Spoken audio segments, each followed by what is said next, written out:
Pandian store இந்த வார serial ப்ரோமோவில் என்ன நடக்க போகுதுங்கிறத இந்த வீடியோவில் பார்க்கலாம்.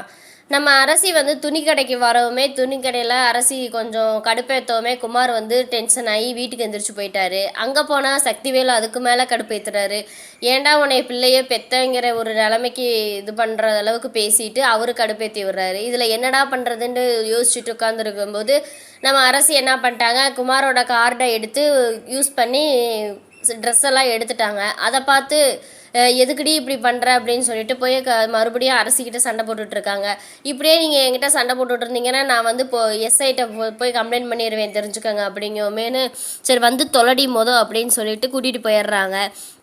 அப்புறம் கூட்டிகிட்டு போயிட்டு மறுபடியும் இங்கே பாரு, இப்படியே நான் உன்னை விட்டுருவேன்னு மட்டும் நினைக்காத, இருக்குடி உனக்கு கச்சேரி அப்படிங்கவும், ஓ நீங்கள் பாட்டெல்லாம் பாடுவீங்களா அப்படின்னு ரொம்ப வம்புழுக்கமேனு குமாருக்கு டென்ஷன் ஆயிடுச்சு. ஐயோ இவளை என்னடா பண்ணுறது, ஏதாவது பண்ணணுமே அப்படின்னு சொல்லிட்டு டென்ஷனில் போகிறாங்க.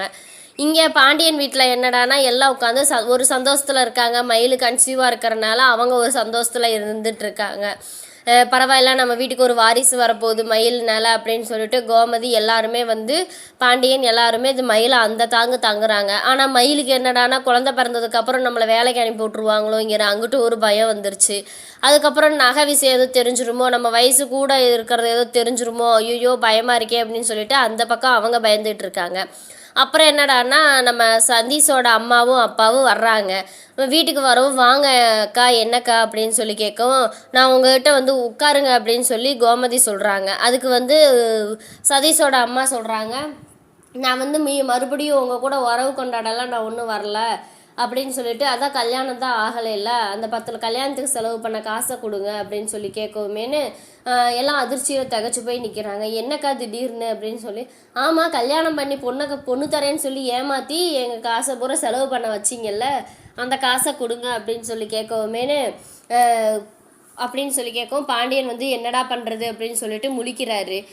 அப்புறம் சரின்னு சொல்லிட்டு, சரிக்கா நான் கொடுத்துட்றேன், ஒரு வாரம் பொறு, நான் இந்த கார் வாங்கி கொடுக்கறதுக்கோசரம் வச்சிருந்த 10 லட்ச ரூபாய் நான் உங்ககிட்ட கொடுத்துட்றேன் அப்படின்னு சொல்லவும், சந்தோஷம் பாண்டியா நாங்கள் கிளம்புறோம் அப்படிங்கவும் சரின்னு சொல்லிட்டு அவங்க கிளம்பிடுறாங்க. சதீஷோட அப்பா அம்மா எல்லாம் கிளம்பிடுறாங்க.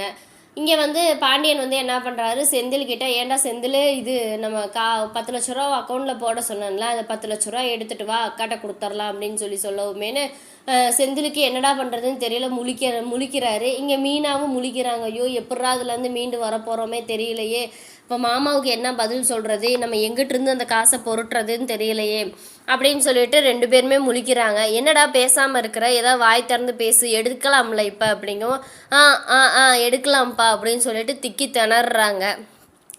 அப்புறம் மீனாட்ட கேட்குறாங்க, மீனா என்ன மீனா பண்ணுறது, இப்போ அப்பா வேறு திடீர்னு காசு கேட்டார், நான் வேறு உங்கள் அப்பாட்ட கொடுத்துட்டேன், இப்போ என்ன மீனா பண்ணுறது அப்படிங்கவும், நான் தான் உங்கள்கிட்ட அப்போவே சொன்னேன்ல மாமாவோட காசு இந்த மாதிரி பண்ணாதீங்கன்னு சொல்லவும் நீங்கள் என்ன சொன்னீங்க, இப்படி நான் சொல்ல கேட்காம நீங்கள் போய் இப்படி கொடுத்து வச்சுருக்கீங்க, இப்போ யார்கிட்ட புரட்டி இவ்வளோ பணத்தை தருவீங்க அப்படிங்கும், யார் தான் நம்மளை நம்பி இவ்வளோ 10 லட்ச ரூபா என் பணத்தை எப்படி தருவாங்க அப்படின்னு சொல்லி கேட்கவும், சரி நான் ஏதாவது ரெடி பண்ணுறேன் அப்படின்னு சொல்லிட்டு போகிறாங்க. போகவுமேனு கதிர் அதை கவனிச்சிட்றாரு.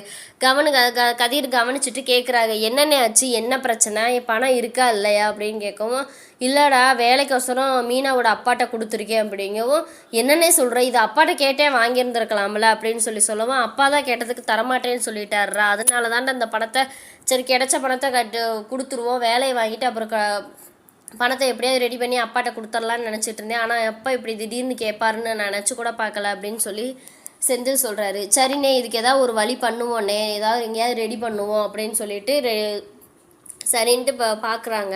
கதிரும் நான் ஹெல்ப் பண்ணுறேனே அப்படின்னு சொல்லிட்டு பேசிகிட்டு இருக்காங்க. அப்புறம் மறுபடியும் வர்றாங்க, வீட்டுக்கு வராங்க.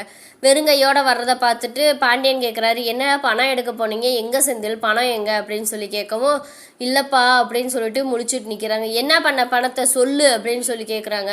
இல்லைப்பா நான் வேலைக்கோசரம் மீனாவோட அப்பாட்ட கொடுத்துட்டேன்ப்பா அந்த பணத்தை அப்படிங்கவுமேனு அப்படியே பாண்டியன் இடிஞ்சு போய் உட்காந்துடுறாரு.